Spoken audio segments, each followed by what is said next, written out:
I'm SkavenDan, and today we're revisiting Darktide. So, there is a big update coming in the 3rd of December, so this just runs through it.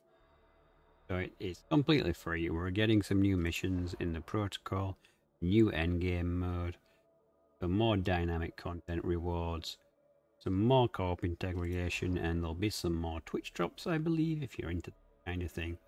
Some new weapons, which, surprisingly enough, the Ogryn's going to get some love, and the veteran isn't. Which I've always said that the veteran kind of gets a lot. So it should be good. I am actually looking forward to this. We'll be playing it again, I am sure.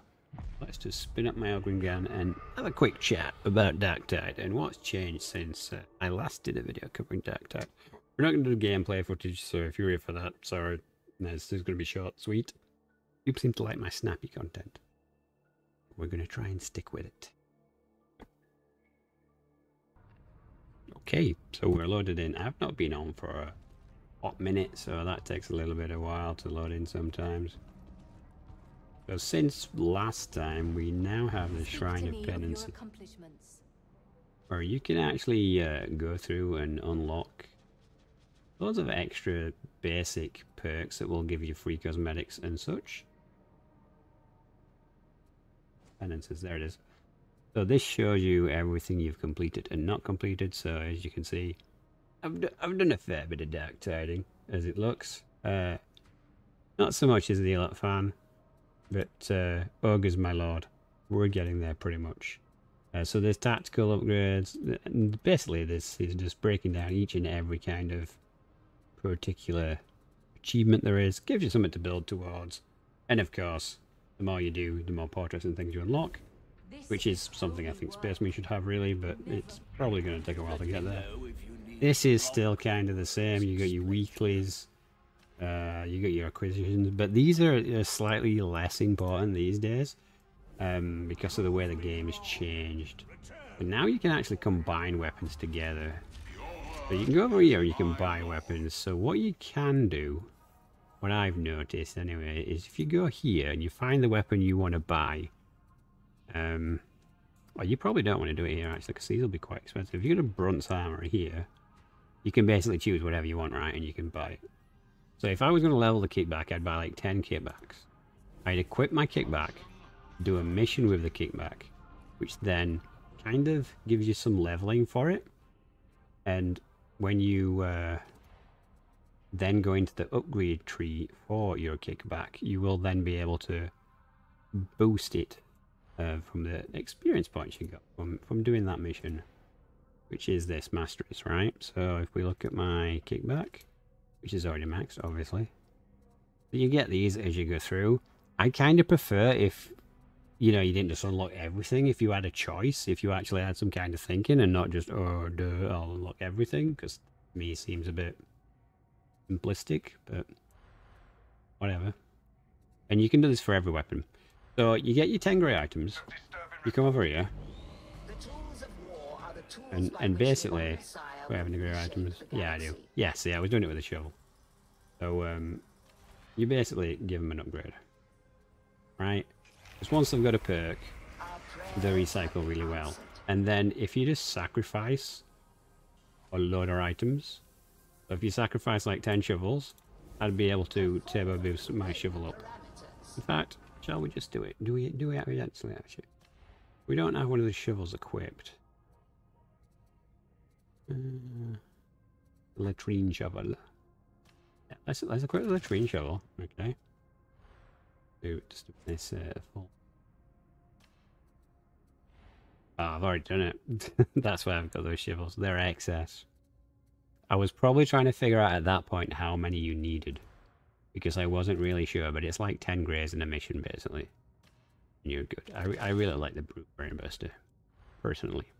And basically what you can do then is that unlocks your capacity to enhance an item, right? So once you've done that, you can access all of these without it being any issue. You use something, and you swap it out.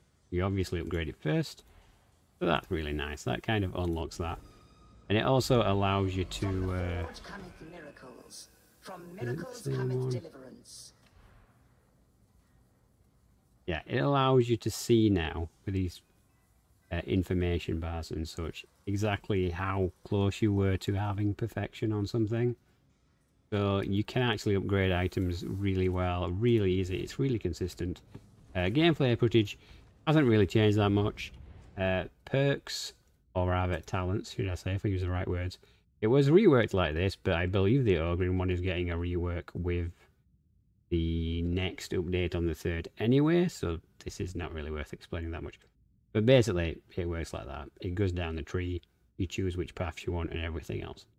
So I chose a very chargy and then very daiquiri kind of survivor build, which was good on bleed, so you could charge through units, make them bleed, and then just hack and slash away. But yeah, all in all, Darktide is still pretty solid. It still runs really well. They've added a lot more graphical options. One of the things that annoys me, unfortunately, is they do keep changing the graphic options. So what happens is you end up finding the settings that work, but then they reset the settings, so then you have to start all over again. So it's a good idea, if you find the settings that work for you, to note them down. There's still mod support, kind of, unofficially, from a third party, so you can install mods to tweak performance, tweak gameplay. Some of the mods are kind of anti-fun and more competitive. Like there's ones that will highlight enemies from very far away, and that kind of thing just kind of annoys me, because then people brag about having the most kills when they got mods installed, so they can see absolutely everything regardless of fog or whatever's going on. It's just like, yeah, okay, yeah, of course you got more mods because you started shooting it before anyone else could even see it. So yeah, you gotta take the mods with a pinch of salt, and hopefully you'll find your grind and your group. And I'll be playing this on Discord anyway, so if people do want to play with me, feel free to pick up a copy and join us on the Discord. I will be actually dropping a discount link. Every purchase does help me a little tad. So if you are thinking about picking it up, now is a good time to pick it up. A lot of people consider it now to be fully released, since, you know, the weapons and everything are finally sorted out. People had big issues with their weapons and the way the weapons worked. Too much randomness for people, basically. It didn't really bother me that much, because, you know, if you're going to grind through a game a lot, then it should have a certain level of RNG, I think. And that does make it a bit more playable than Space Marines. You don't have to grind for weapons on Space Marine, you just have to upgrade them. And you have a variety of missions here, as you can see from the mission overlay standards. It's maybe even some I haven't done yet, actually, because it's been a hot minute. No, I've done all of these, it looks like. Yeah, well, and you change the difficulty like that. You know, pretty self-explanatory. And then there's the special missions, which you get special rewards, but they will be much harder. So, other than that, I still think this is a top pick for 40k for the Christmas holidays. If you're off and you want to kill some heretics, or if you're an Ogryn and you want to throw bricks at people, because that's what it does rather than a grenade, always a good time. So I hope you find that useful. Let me know what you think of the state of Darktide, and I wish you good fortune all your wars come, and I'll see you in the next one.